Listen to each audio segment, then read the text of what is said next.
Welcome to Daily Jamaica News 876. Andrew Holness donates $5 million to needy UWI students. Some of the most needy students at the nation's two main universities, the University of the West Indies UWI and the University of Technology UTech, have benefited to the tune of a combined $5 million from Prime Minister Andrew Holness.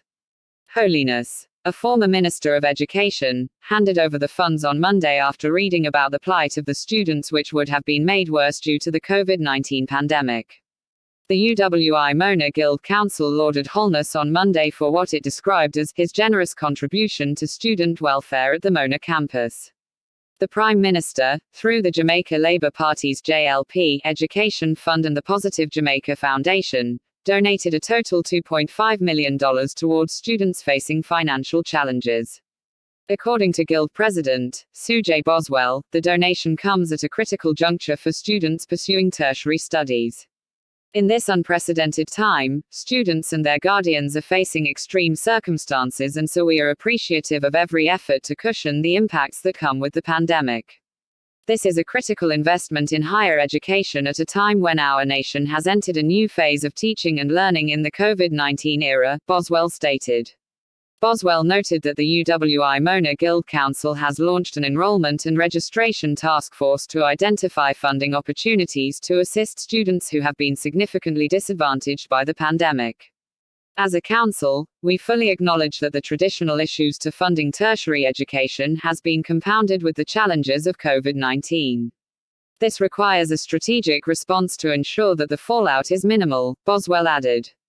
The Guild President is appealing to persons who can assist students in need to reach out to the UWI Mona Guild by email at uwistudentsunion@gmail.com or via phone at 876-702-2463, 876-935-8168. In the meantime, a similar $2.5 million was handed over by Holness to students in need at UTech, which, like the UWI, is based in Papine, St. Andrew. The money received by UTech will go towards assisting students with the greatest financial need at this time. According to the university, the donation, which took place Monday, included two checks, one for $1.5 million from the JLP's Education Fund and the other for $1 million from the Prime Minister's Positive Jamaica Foundation. According to a statement, Holness said he was moved to reach out to the university following recent media reports concerning financial difficulties being faced by university students. I read with concern an article in the newspaper recently that outlined the difficulties that university students were having.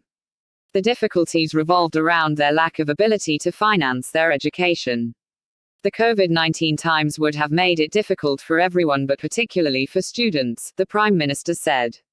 He added that another challenge reportedly being faced by students was technology, whereby students were not able to connect to online classes owing to lack of devices and a lack of reliable internet connectivity, particularly in some rural communities. This, in my mind, would be a perfect example of what is considered the digital divide, Holness said, adding that there are persons in our society who are poor, but their poverty is not just as it relates to income and personal savings, but their poverty is also lack of connectivity. So another dimension of poverty is lack of connectivity. How well connected are you to information networks, to the information highway, and how are you able to virtually participate in the new economies that are emerging and the modalities that are emerging to conduct transactions? Noting that there is a correlation between income, access and performance, which may result in scholarships sometimes being awarded to persons who may not necessarily have a need, the Prime Minister noted that what we try to do to balance that scale is to offer these scholarships to the universities. So instead of the Jamaica Labour Party going to select who is in need, it would be better that this is done by the universities who could judge that. That's it for today news. Please subscribe to DJN 876 for the latest. Thank you.